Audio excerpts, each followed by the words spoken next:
everyone. Welcome to the Evil Empire. I'm your host, Evil Empire, and this week's feature is mono white auras. So, we've seen this deck be a staple of the historic format from all the way back when Core Spirit Dancer first entered historic in Jumpstart.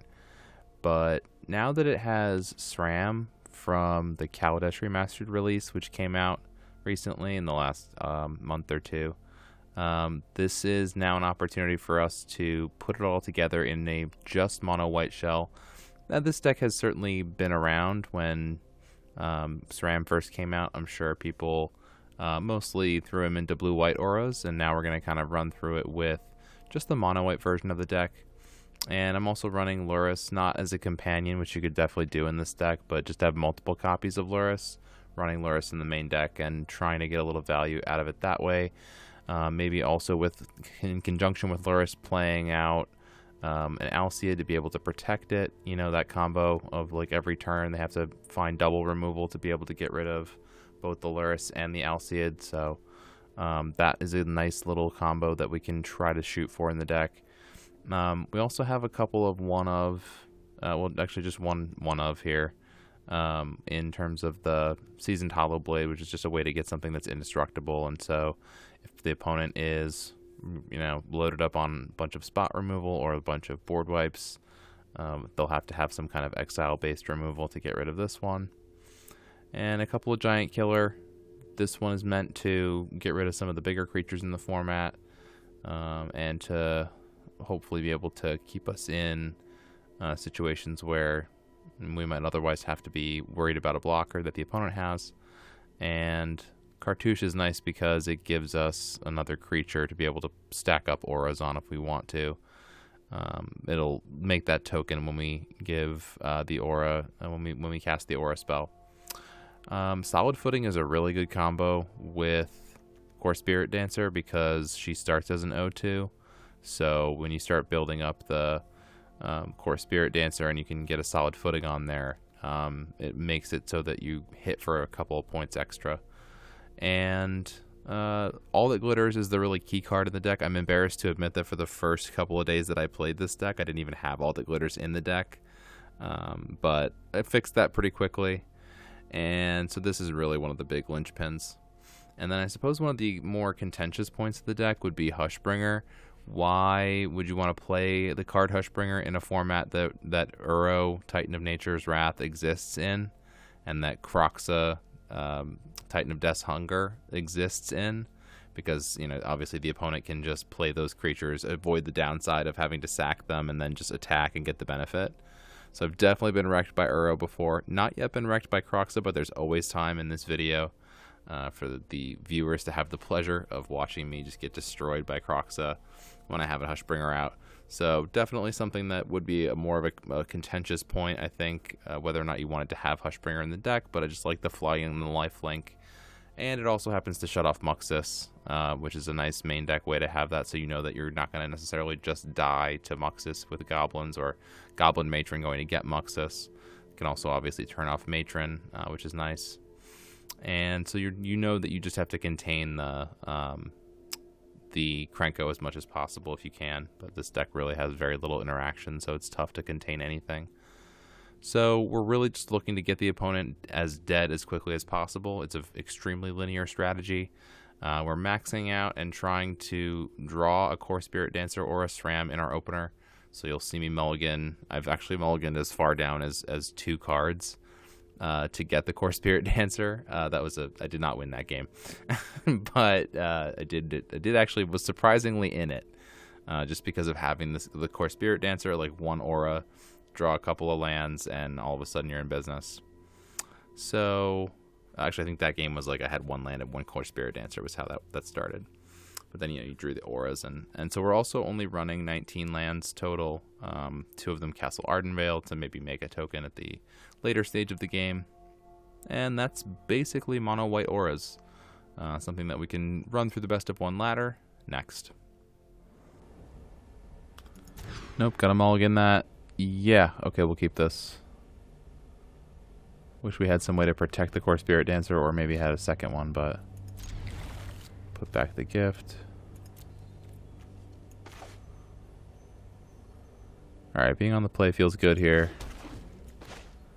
We really need this core Spirit Dancer to not die, which, actually, if it's goblins, that's pretty likely then.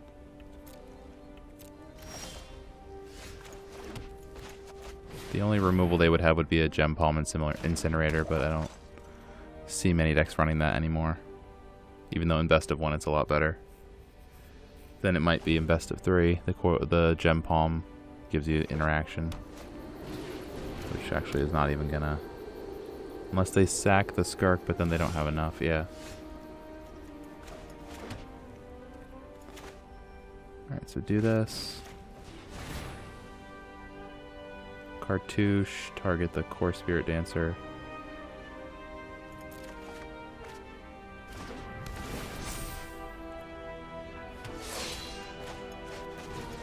Do this. Sentinel's Eyes. Swing in with it. They don't block, so we just use a solid footing to hit them for about 11. Yeah, we're going to take action. Alright, I'll see it's good to have a bit of protection, but we don't necessarily need it against this deck.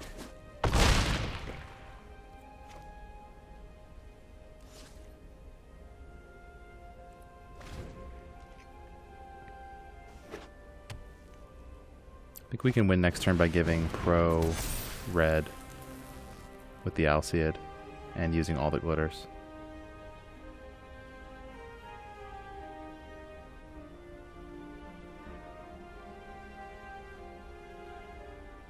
Can make up to 3 mana here, but they have to sacrifice their whole board to do it, and yeah, it's not a good spot for them at all. It's faster than goblins, so that's something.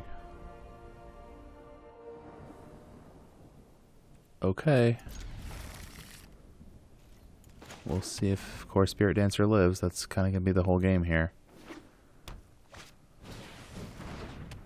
Goblins again. We shall see. See what happens next.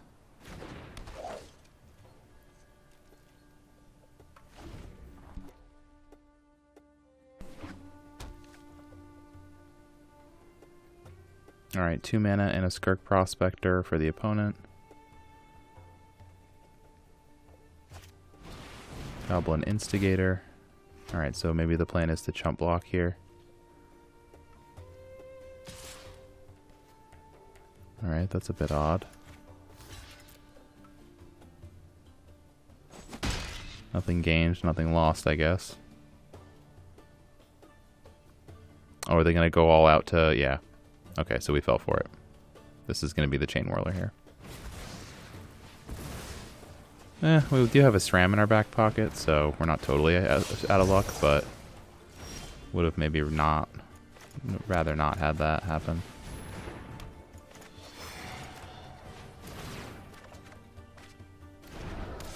Okay, so we take 3 from Chain Whirler, but I don't know that they are able to take SRAM off the board. In fact, I don't think they necessarily can at all.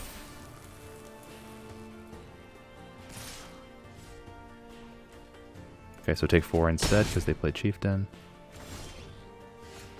So start with this. Sentinel's Eyes. Okay, good. Spirit Dancer. Attack. They take 4.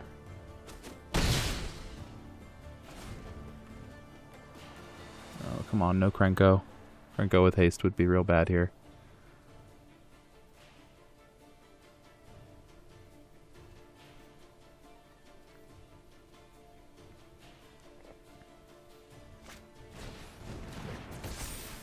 Okay, Prospector is not Krenko.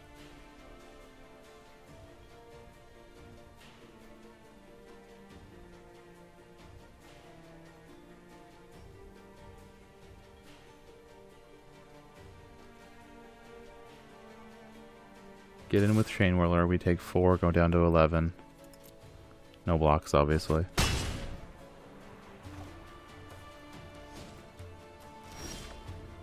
Nothing, really. Alright, well that's weird.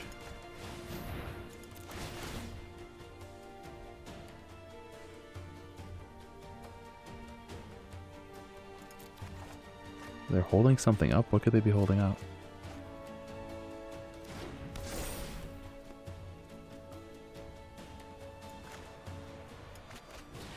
Alright, I don't think we hold up Giant Killer here because we're not in danger of full-on death. Cancel. Attack.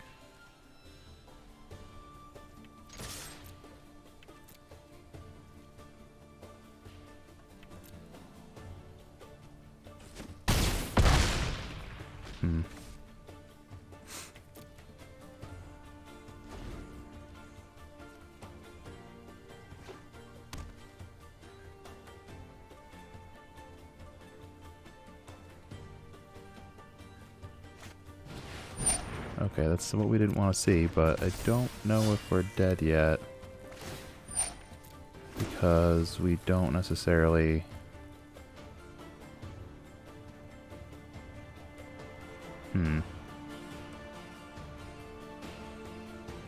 Depends what they have in hand, right? If they have another Krenko in hand, maybe we're in more trouble. Could be losing to that.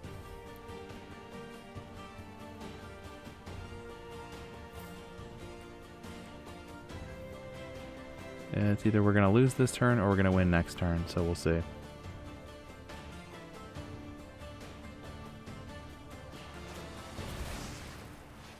Oh boy, alright. Now we're in a lot of trouble.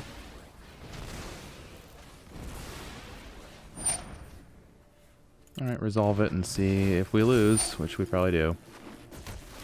Okay, that was a really bad hit for the opponent. Like, really bad.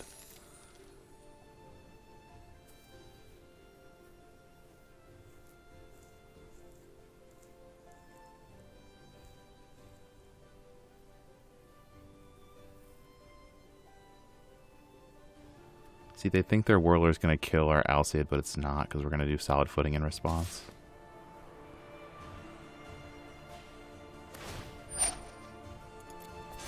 Okay, yeah, it's a 9/9. We don't have to block this.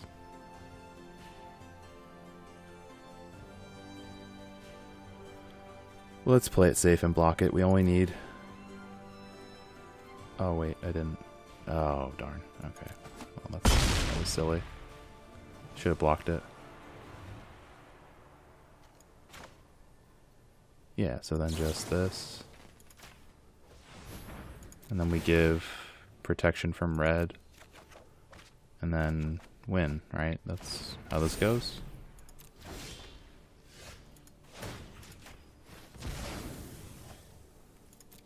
Yeah, pro red. Just one attacker's good. Alright, so that's the second win. Yeah, we've got Core Spirit Dancer and Luris, so seems like a fine enough hand to keep.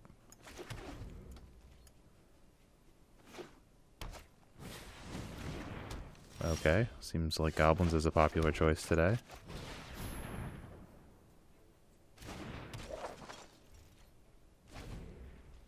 Alright, so what do they turn to? The Snoop? That would be a big problem. Yeah, that's a big problem. The card advantage from the Snoop is a big deal. Definitely going to turn this matchup in their favor pretty quickly. Alright. So we get to do a lot of this.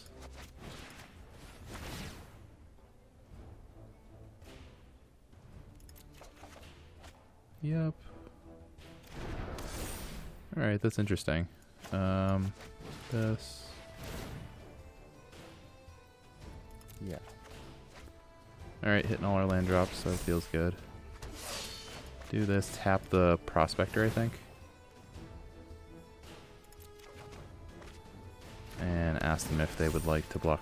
Man, they might be turn 4 dead here. Ask them if they would like to block with the Snoop, which they will not. And then we just get them next turn, unless we die somehow.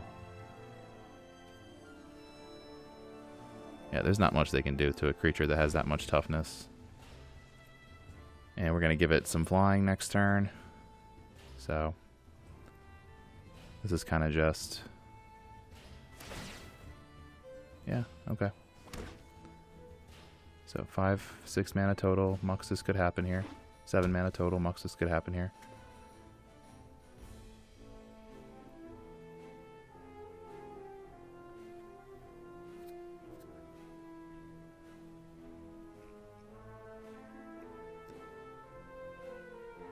Now they're also thinking in their head they'll be able to block, but they won't be able to because they don't have a creature with flying. Yep, so they're going to play Krenko off the top. But it won't have haste. So guess they're betting on being able to play again next turn, which they're not going to be able to do because I'm going to win right now. So just this. We'll pretend like we drew the angelic gift. Like we didn't have it, you know? So we'll play it last. We'll be like, oh, look, we found it. Like, oops, there it is. We could also win with Alseid here if we wish to. But we'll do this. Doesn't matter.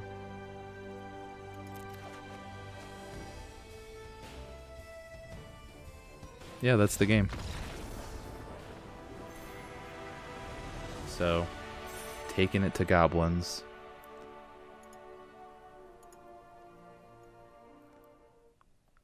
And I'm back with mono white auras. So my thoughts about this deck are it's an extremely good choice if you're on the middle to lower end of the ladder in historic ladder and you'd like something that is very linear and will just draw you a ton of cards, win you a ton of games. I think this deck is very well suited for that part of the ladder. And one thing that I've been thinking, I would probably want to emphasize Alseid a little bit more. I think Alseid of Life's Bounty is one that has really impressed me with its ability to give protection of a given color. And you do see a lot of monocolor decks in the middle to low ranks, so it would be something where you might want to go up in Alseid and maybe cut something like Seasoned Hollowblade or what have you. So that would be one card I would say would be on the upswing for me. And then maybe on the downswing would be Lurrus. I just feel like at 3 mana, you're very rarely going to be able to play him. Or her, I guess, because it has a little cub, right? So it's a lady. So, yeah, I think Lurrus, she's one that you might think about bringing it down to a 2 of. Or, you know, honestly, maybe you just slot it in as companion and use all those slots to play aura spells, maybe play some more giant killers. Because I think, for whatever reason, the fact that it costs 3 mana, we really only want to be paying 2 for our creatures in this deck, and that's something that Lurrus is maybe a little bit more should be like the backup plan, and maybe not a 3 of like I have it here. But those would be some of the tuning decisions that I'd be making with this deck, and I think also a lot of people are going to be looking at and kind of wondering about Angelic Gift, which you did see win the game in the final one of those 3 against goblins, and then people will also probably be questioning Giant Killer and why that's in the deck, and maybe it doesn't need to be. I don't know. But I feel like the ability to reach out and interact with a larger creature, something that might be getting in the way of some of your early attacks, is something that is pretty important in the deck. Also, I think people will want to cut Hushbringer. I don't necessarily have much of a defense for having Hushbringer in the deck, but you know what? The flying and the lifelink sometimes comes in handy.